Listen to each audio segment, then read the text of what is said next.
So one of the things that's super cool about Business Central is the ability to be able to drill down and see exactly what page and what table you're interacting with without needing to be very technical and certainly not a developer.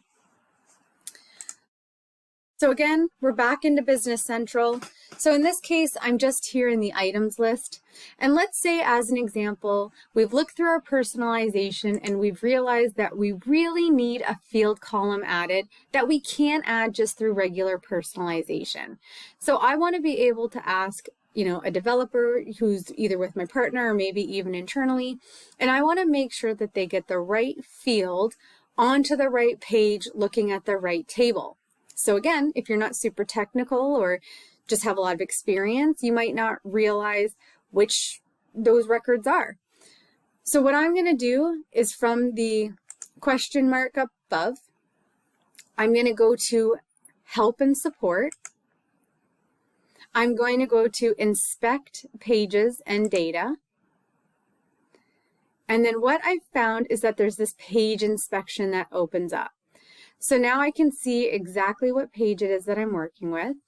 I can see which table it is that I'm interacting with. And then here I can see the table fields that I have within my system to be able to choose from. So what I can do is I can just scroll down and find whatever it is that I need. And I can also use the replenishment method. So let's say it was something like my reordering policy. So I can look for the field that I think it is. And now if I needed to make a request to somebody, it would be very easy for me to say, hey, I need the reordering policy field. It's an option list. I need that from table 27, and I would like to display it on the item list page 31. Now there's no guesswork, there's no assumptions that get made. And as I navigate around Business Central, let's say, for example, I then, I needed a few things.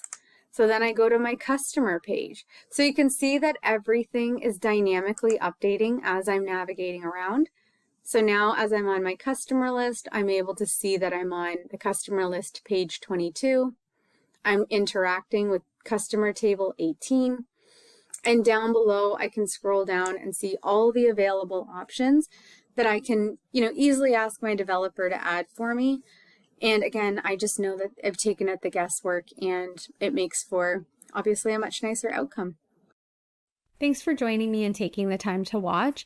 As always, my goal here is really just to bring some of those frequently asked questions and questions about Business Central to a broader audience in the community. If there's a feature video that you're looking to see or more questions about the feature that we just went over, please use my contact information to reach out. Again, I want to make sure that it's relevant. I want to make sure that it would hit a larger audience, and I'm really open to suggestions from you in the community.